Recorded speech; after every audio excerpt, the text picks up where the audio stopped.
first array which has an element of 12, 1, 5, 67, and 5. This is our first loop, which is the outer loop of our code, and I is equal to 0. I less than to array.length minus 1 and I plus plus. And main index is I is equal to I. So our I here is 0 since nagsugad man ta sa 0 sa index 0. And our array length is 5 since 5 element man siya. 1, 2, 3, 4, 5. Minus 1 so naging 4 na siya. So our main index is 0 since equal man daw ang main index sa I. So ang atong I diri 0 so atong main index is 0. Then masulod to sa second loop which is the inner loop. Meron siyang int j equal to I plus 1 and j less than to r dot length and j plus plus. If rj is less than to main index, then main index is equal to j. So, ang I natin is 0.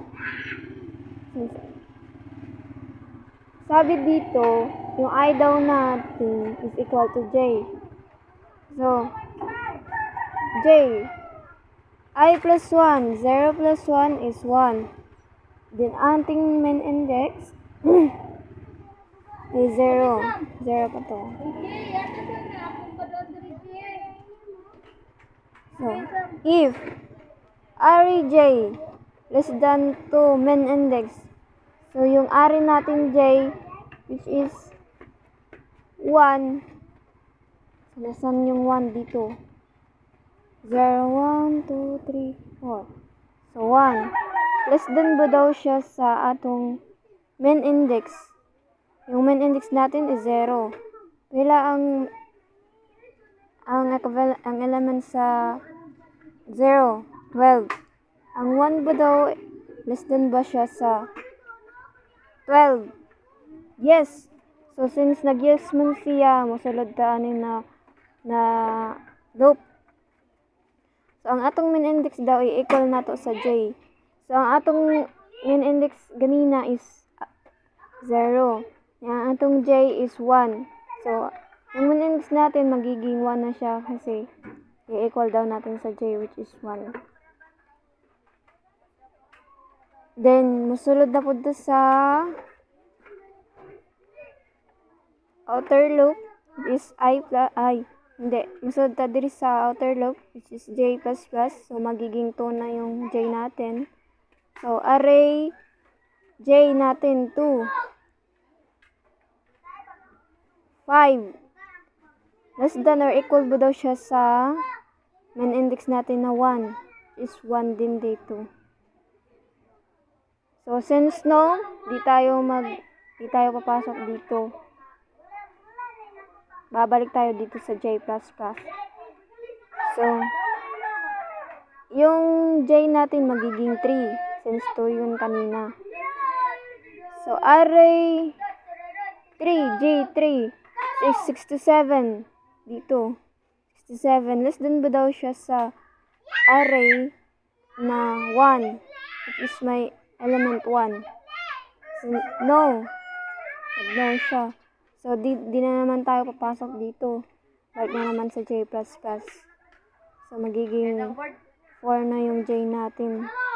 Is my equivalent na 5. May element 5. Less than ba siya sa atong array na 1? 1. Since no. Since wala naman tayo ng masusunod. Kasi, nang next. Pupunta tayo sa swapping. And temp. Yung temp natin is equal to array I. So, yung array natin I is 0 naman dito. So, 12. 12 yung I natin. So, array I equal to main index. Yung main index natin is 1. So, nasan yung index 1 natin dito is 1. So, 1. array min index equal to temp. So, 1 equal to 12. So, yung kanina natin na element na 12, 1, 5, 67, 5, nagiging 1, 12, 5, 67, 5 na siya since nagsiswapping na dito. Since ito na yung current element natin, so yung I natin mag-increment na siya. So, babalik tayo sa for loop. Yung for loop natin ito. So, yung I natin, ipa-plus natin magiging, yung 0 natin na I, magiging 1 na siya. So, since nag-increment na tayo sa I natin, yung papasok na tayo sa loop natin na inner loop. So, yung end natin J, I. So, yung I natin 1 na, plus 1 is 2. Then, J, plus din ba siya sa current length natin? Yes. Then, J plus plus. Papasok tayo sa F statement natin na array J, less than ba siya sa array natin na min index. So, ito na yung I natin, nagiging 1 na siya.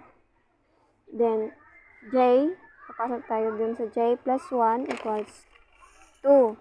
So, papasok tayo sa F statement. Yung array ba natin J daw? 2.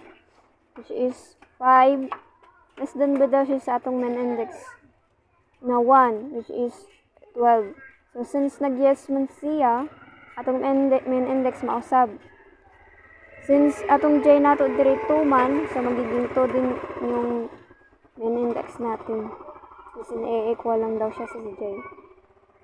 Tapos, babalik tayo dun sa taas, which is mag-increment yung J natin into 1, magiging 3 na siya. So, yung J natin, yung 3 natin is 67. As din ba daw siya sa array natin min index na 5? So, no. Di tayo papasok dun sa min index. Mag-iiba, hindi mag-iiba yung min index natin. Ito lang mag-iiba. Mag-increment tayo, magiging 4 na yung J natin. Yung J, 4 is may element na 5. As din ba daw siya sa array na 5 na min index? Since no, since less than lang naman, wala naman siyang equal sign. So, no. And then, papasok na tayo sa temp.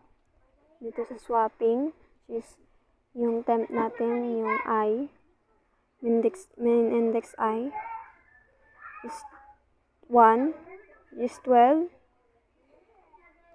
And then, array I, 12, is equal to array min index 5. So, ito na siya, mag-swap. Yung kaninang element na 1, 12, 5, 67, 5, magiging 1, 5, 12, 67, 5 na siya.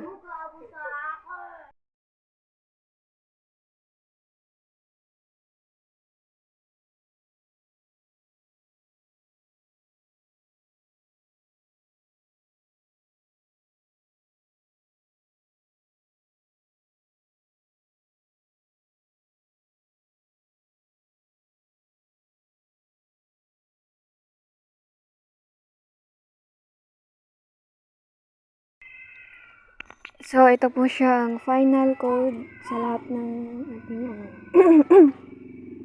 pinakita kanina. Explain. Ito po siya. Ito po yung, ito banda, ito yung method. Ito siya. Method to sort an array using selection sort. Tapos, ito namang end, itong loop na to, ito yung nagduloop through the array from left to right. Ito siya ang outer loop natin. Tapos, yung inner loop natin, ito yung isa. Siya yung maghahanap ng smallest element sa unsorted array natin. Tapos, ito yung temp, Ito siya yung nagsaswap.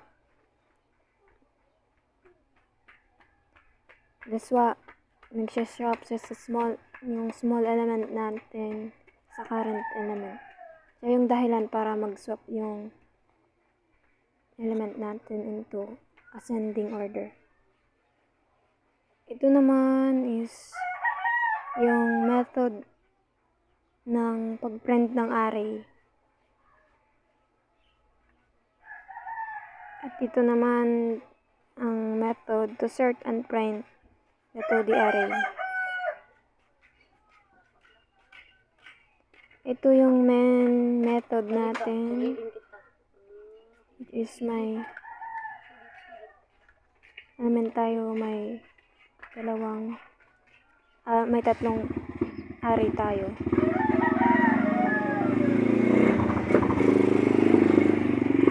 Iraran natin kung tama ba itong code na ginawa natin. Okay. So, ito na siya nag-run.